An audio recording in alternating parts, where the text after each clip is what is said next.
Several years ago, on a trip to Florida, I sat Il y a outside. plusieurs années, lors d'un voyage en Floride, je me suis assise dehors pour y lire un livre. Son titre suggérait que nous pouvons aller au ciel même si nous ne sommes pas parfaits maintenant. Une femme qui passait par là m'a demandé « Vous pensez que c'est possible ?» J'ai levé les yeux, confuse, puis j'ai réalisé qu'elle parlait du livre que j'étais en train de lire. J'ai dit quelque chose de ridicule, comme « Je viens juste de le commencer, mais je vous dirai comment ça se termine ». Oh, comme j'aimerais pouvoir remonter le temps. Je lui dirais « Oui, c'est possible ». Parce que le paradis n'est pas pour les gens qui ont été parfaits, il est pour les gens qui ont été pardonnés, qui choisissent le Christ encore et encore. Aujourd'hui, je souhaite m'adresser à ceux d'entre nous qui ont parfois l'impression que le repentir et le pardon semblent fonctionner pour tout le monde, sauf pour eux. Ceux qui se disent en privé « Puisque je commets toujours les mêmes erreurs, c'est peut-être ma nature ». Ceux qui, comme moi, ont des jours où le chemin des alliances semble si escarpé qu'il leur semble ressembler presque à une randonnée des alliances. En Australie, un merveilleux missionnaire, frère Gaga, originaire des îles Fidji, a exprimé un sentiment similaire dans son témoignage de départ. Je sais que Dieu m'aime, mais parfois je me demande si Dieu sait que je l'aime, parce que je ne suis pas parfait et que je fais encore des erreurs. Cette question touchante et persistante de frère Ganga résume parfaitement ce qui m'a souvent préoccupée. Peut-être vous demandez-vous aussi, je fais de gros efforts, mais Dieu sait-il que je fais vraiment de mon mieux? Lorsque je ne suis pas à la hauteur, Dieu sait-il que je l'aime toujours? Cela m'attriste de l'admettre, mais j'avais l'habitude de mesurer ma relation avec le Sauveur à l'aune de la perfection de ma vie. Je pensais qu'une vie obéissante signifiait que je n'aurais jamais besoin de me repentir. Et lorsque je faisais des erreurs, ce qui était le cas tous les jours, je m'éloignais de Dieu en pensant « je dois tellement le décevoir ». Ce n'est tout simplement pas vrai.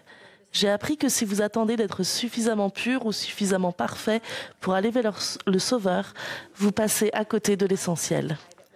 Et si nous envisagions les commandements et l'obéissance d'une manière différente? Je témoigne que si Dieu se préoccupe de nos erreurs, il se préoccupe davantage de ce qui se passe après.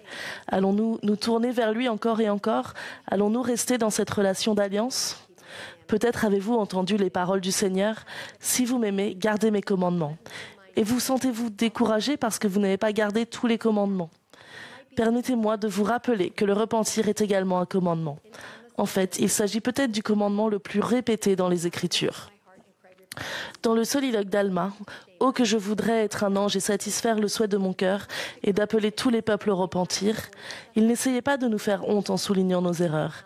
Il voulait appeler au repentir pour que vous et moi puissions éviter de souffrir dans le monde. L'une des raisons pour lesquelles Alma détestait le péché est qu'il nous fait souffrir. Parfois, je dois me rappeler, comme un pense-bête collé sur mon front, que les commandements sont le chemin qui éloigne de la douleur. Et le repentir l'est aussi. Notre prophète a dit, le Sauveur nous aime toujours, mais surtout lorsque nous nous repentons. Ainsi, lorsque le Seigneur dit « Repentez-vous, repentez-vous », imaginez-le en train de dire « Je vous aime, je vous aime ».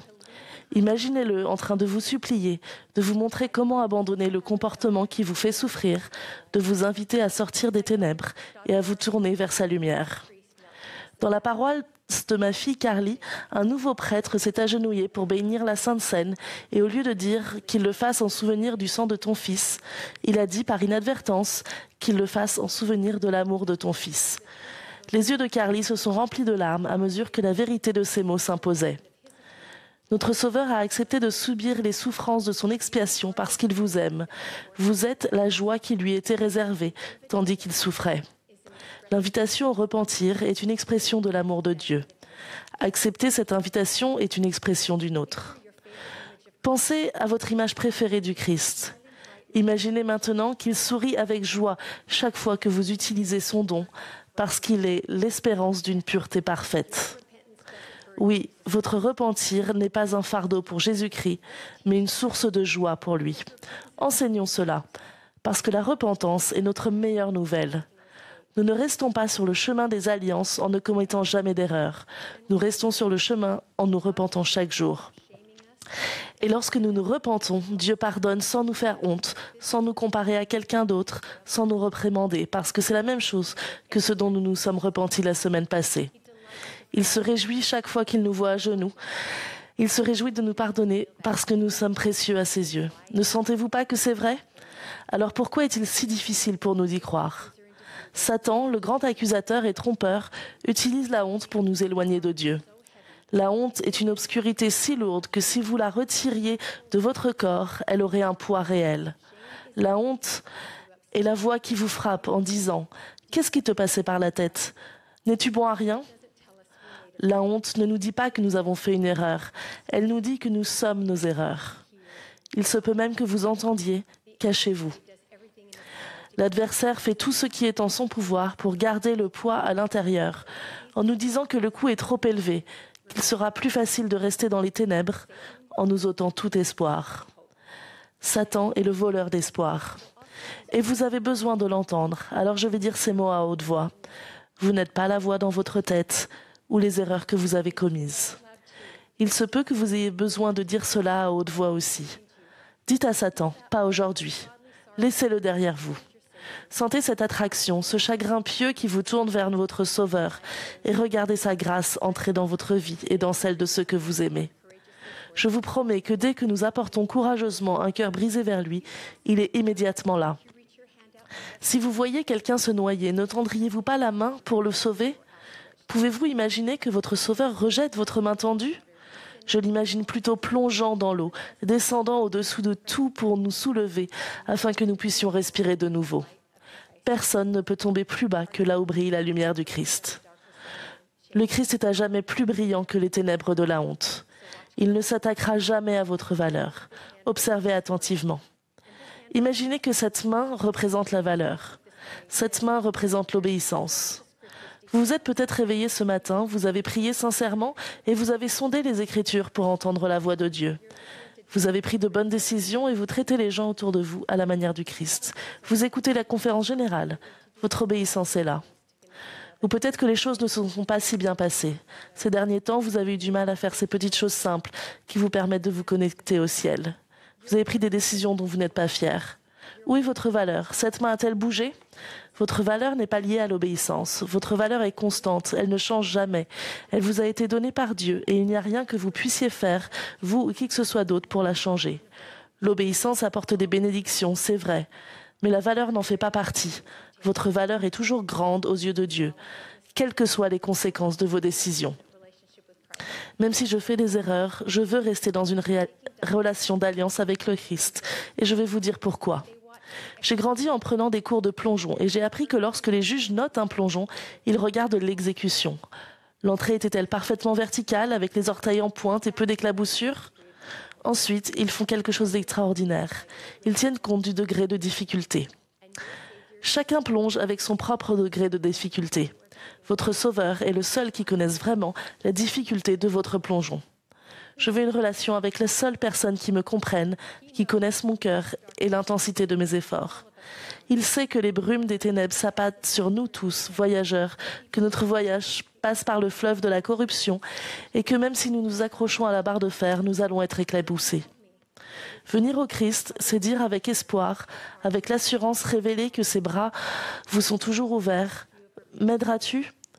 Je crois que cette nouvelle vision du repentir signifie que même si nous n'obéissons pas d'une manière parfaite maintenant, nous essayons d'obéir par affection en choisissant de rester encore et encore parce que nous l'aimons. Vous souvenez-vous du peuple du roi Benjamin qui n'était plus disposé à faire le mal, mais à faire continuellement le bien ? Pensez-vous qu'ils ont plié bagages, qu'ils sont rentrés chez eux et qu'ils n'ont plus jamais commis d'erreur? Bien sûr que non. La différence est qu'ils ne voulaient plus pécher. Ils obéissaient par affection. Leur cœur était tourné vers Dieu et en phase avec lui, tandis qu'ils luttaient. Un jour à la plage, j'ai vu un oiseau qui volait dans le vent, battant des ailes très fort, presque frénétiquement, mais faisant du surplace.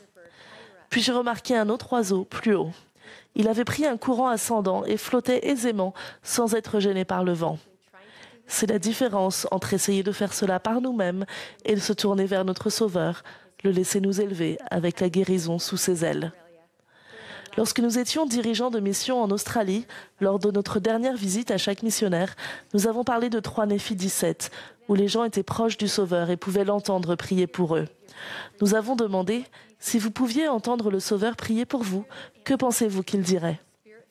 Entendre leurs réponses a été l'une des expériences les plus spirituelles de ma vie.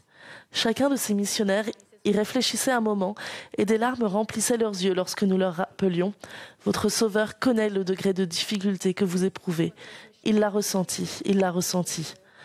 Voici ce que ces missionnaires ont exprimé avec douceur et tendresse. Jésus dirait au Père, elle fait vraiment de son mieux, je connais l'intensité de ses efforts.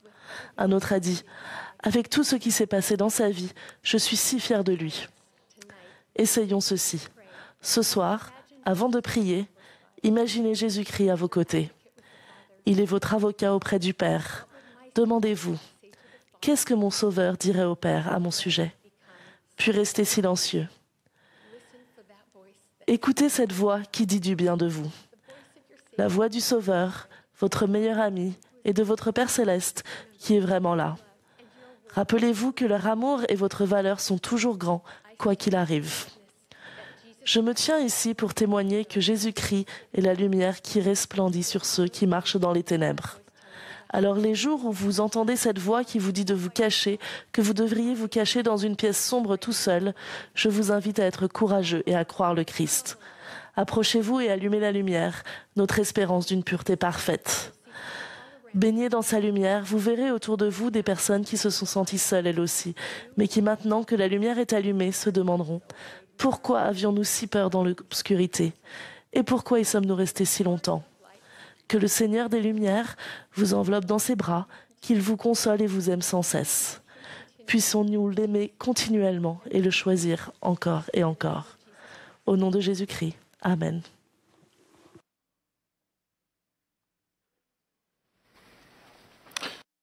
En tant que membre